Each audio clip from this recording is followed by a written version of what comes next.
Au sommaire de ce journal, l'arrivée des animaux à la Grande Halle d'Auvergne à la veille de l'ouverture du sommet de l'élevage.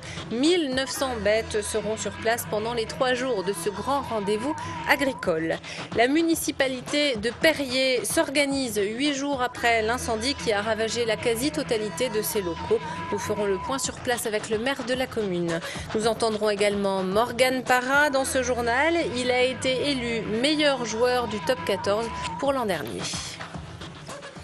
Dernier préparatif à la Grande Halle d'Auvergne ce mardi avant l'ouverture au public demain du 19e sommet de l'élevage. Après 10 jours d'installation, la dernière phase et non des moindres était l'arrivée des animaux sur place aujourd'hui. Bovins, ovins, équins, ce sont 1900 bêtes au total qui se sont installées dans un lieu bien différent de leur environnement habituel. Reportage Fabien Gandillon. C'est l'une des stars du salon et comme toutes les stars, cette jolie brune des Alpes a décidé de se faire désirer. Comme elle, ce sont près de 1900 animaux qui ont pris le chemin de la Grande Halle d'Auvergne pour le sommet de l'élevage. Des animaux qu'il va falloir décharger, nourrir, soigner et même laver. Là, on fait la toilette. Une bonne douche à chaque vache pour les détendre. Participer pour faire une bonne participation demain. Elles aiment ça? Elles adorent. Sur cette immense ferme de 63 000 m², toutes les régions de la France agricole ont envoyé leurs représentants, qu'ils soient bovins, ovins ou à longues oreilles. Il a donc fallu installer toutes les commodités nécessaires et même une salle de traite. Là, on traite comme à la maison, 2 fois par jour, le matin et le soir. La veille du concours, on ajuste au plus la mamelle, comme on la sent le mieux, pour qu'elle soit bien au moment du jugement. Là, vous avez vu, j'ai traité que 3 quartiers, parce qu'elle a un quartier un peu plus faible pour rééquilibrer la mamelle, pour qu'elle soit au mieux demain pour le concours. Et il n'y a pas que les animaux qui s'installent, les 1200 exposants aussi sont à l'œuvre pour monter leur stand. La logistique est lourde, mais elle est bien rodée. C'est la 19e édition, c'est-à-dire qu'il y a quand même maintenant un peu de passé qui nous permet de faire face à toutes les questions d'organisation. Quand on voit un chapiteau avec plus de 1000 animaux, il n'y en a pas beaucoup, non seulement en France, mais en Europe, ça n'existe pas. Le vent qui a soufflé ce week-end sur l'Auvergne a quelque peu retardé ce grand chantier, mais les organisateurs le promettent, tout sera prêt pour demain matin, avant l'ouverture aux visiteurs. Ce sommet de l'élevage est l'occasion de se pencher sur la réalité quotidienne des éleveurs. Toutes les filières sont en crise et nombreux sont ceux qui ne parviennent plus à se rémunérer pour leur travail. Exemple à Celles-sur-Durolle, près de Thiers. Romain Duché s'est rendu sur une exploitation familiale. Chez l'Épinay, on est agriculteur de génération en génération. En 1998, Emmanuel a repris l'exploitation de son père. Malheureusement, depuis 4 ans, il doit faire face à la crise. À la tête de 80 vaches allaitantes et de 40 truies, il n'arrive plus à se rémunérer correctement. Je vis chez mes parents et c'est eux qui me nourrissent, blanchissent. Voilà, je peux pas prendre un appartement à l'heure actuelle. J'aimerais bien pouvoir partir en vacances, ça c'est sûr. Quelques jours, ça ferait du bien. Et puis, les loisirs, aller au cinéma, sortir. Le père d'Emmanuel, pourtant âgé de 64 ans et retraité, n'hésite pas à donner un coup de main. Il est ennuyé de voir son fils dans la galère. On préférerait qu'il gagne bien sa vie et que ça tourne comme on a tourné nous. Enfin, nous, on a bien eu des difficultés.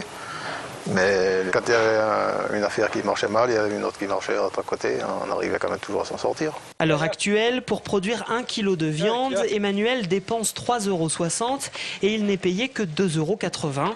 La faute aux intermédiaires et notamment aux grandes surfaces, selon l'agriculteur. C'est nous qui avons le plus gros du travail, qui élevons la bête, ça prend du temps, c'est vraiment de l'énergie à y mettre. Et tandis qu'eux, ils achètent et puis ils revendent et ils s'en mettent plein les poches. Emmanuel doit en plus rembourser des emprunts, notamment celui avec lequel il a construit cette stabulation il y a 2 ans. Malgré tout, le jeune agriculteur continue d'aimer son métier. Il n'envisage pas une seconde de l'abandonner. Après le choc, les choses s'organisent à Perrier. La mairie a été détruite à 90% dans un incendie il y a 8 jours. Installée dans des locaux provisoires, la municipalité gère l'administratif avec les services de l'État et épluche ce qui a brûlé. Le maire espère sauver une petite part des documents originaux liés à la vie de la commune. Ariane Monfray et Stéphanie Delanne. C'est dans cet amas de gravats et de poutres noircies que sont récupérés les dossiers et les registres les moins abîmés par l'incendie de la semaine dernière. Inlassablement, les documents sont stockés dans une pièce intacte de la mairie sinistrée. Seuls 3 à 4% des dossiers sont d'ailleurs récupérables. On essaye, dans la mesure du possible, de trier et de répertorier déjà par année quand on peut. Après, ce qui concerne les décès, les naissances, comme on peut. Et on va confier ça à un cabinet spécialisé qui, lui, a des procédures pour sécher par étuvage. Cela a un coût, 1 000 € par livre traité, et il faut les envoyer dans une entreprise spécialisée de Bordeaux. Heureusement, tous ces documents avaient été numérisés, et pour ceux qui manquent, le maire a pu se tourner vers les services de l'État compétents. Chaque service concerné va nous aider à faire des photocopies, à nous redonner le maximum de documents pour qu'on puisse, dès la semaine prochaine, servir les administrés de Perrier, puis recontinuer à construire une nouvelle mairie. Avant d'envisager toute reconstruction, il faut attendre la visite des assureurs le 13 octobre. Une mairie provisoire a été installée dans les locaux de l'ancienne poste. Elle sera ouverte au public dès lundi prochain, et ce pour une durée d'au moins 18 mois. Un nouvel établissement scolaire a été inauguré à Clairlande ce week-end en présence de Brice Hortefeux, une école primaire conçue selon des normes environnementales et qui accueille aujourd'hui 38 élèves de Clairlande et de Pessa-Villeneuve, un village voisin. L'ouverture d'une école dans un milieu rural, c'est un fait plutôt rare dans le contexte actuel. L'établissement devrait même être appelé à accueillir de plus en plus d'élèves. Reportage Raphaël Poujon. C'est beaucoup de pièces et de billets. Beaucoup de pièces et de billets, plus précisément 900 000 € qui ont été investis dans cette nouvelle école à Clairlande. L'État et les collectivités locales ont voulu miser sur cette commune à la démographie dynamique et dont le nombre d'écoliers grimpe en flèche depuis 2003. À cette époque, Clairlande a décidé de s'associer à Pessa-Villeneuve pour la création d'un RPI, soit regroupement pédagogique intercommunal. En clair, les maternelles et les CP à Pessa-Villeneuve, les CE et CM à Clairlande. Si on n'avait pas évolué vers un RPI, l'école de Clairlande n'existerait sûrement plus aujourd'hui. On serait sûrement regroupé sur le canton, sur Enza. Donc dans la mesure où on avait fait un effort déjà de travailler avec nos voisins de la commune d'à côté, l'inspection nous a suivis. Et puis les enfants, là les parents aussi ont laissé leurs enfants à l'école. Bon, il y a quand même une autre émulation à un RPI que sur 2 classes où on retrouvait tous les niveaux. Mais qui dit regroupement de classes dit besoin de place, d'où la création de cette nouvelle école flambant neuve. Autour d'un patio central, 2 classes accueillent aujourd'hui les 38 élèves de Clairlande. Accessibles aux personnes à mobilité réduite, les locaux sont même susceptibles d'intégrer une classe supplémentaire. Un relooking attendu dans la commune dont l'ancienne école datait du 19e siècle. Avant, nous avions 2 pièces, donc maximum 100 mètres carrés, des toilettes qui se limitaient à 3 WC. Donc maintenant ici nous avons 3 salles de classe, un bureau de direction, une salle des maîtres, une dizaine de toilettes, une grande salle de garderie et puis ce qui est très bien pour les enfants, la cantine, la garderie et l'école au même lieu. Un lieu entièrement autonome dans sa production d'énergie grâce à 250 mètres carrés de panneaux solaires.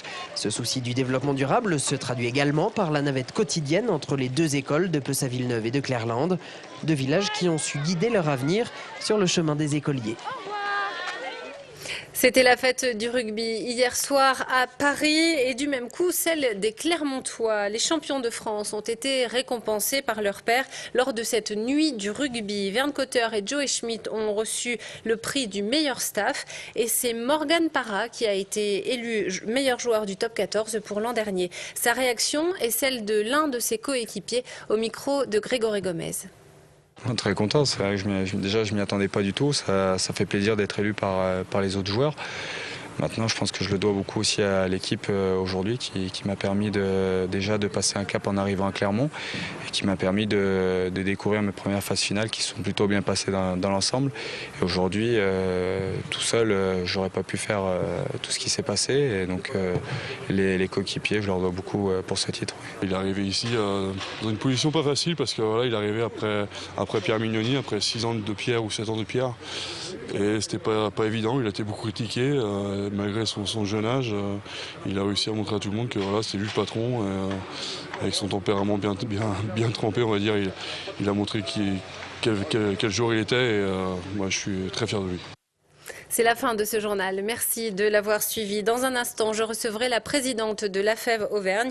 Nous parlerons du soutien scolaire dispensé dans l'agglomération clermontoise. Et puis l'actualité de l'Orchestre d'Auvergne et du Centre lyrique Clermont-Auvergne feront l'objet de la rubrique culturelle ce mardi 5 octobre. A tout de suite. Toute l'actu locale est aussi en ligne. Retrouvez votre JT sur clermontpremière.com.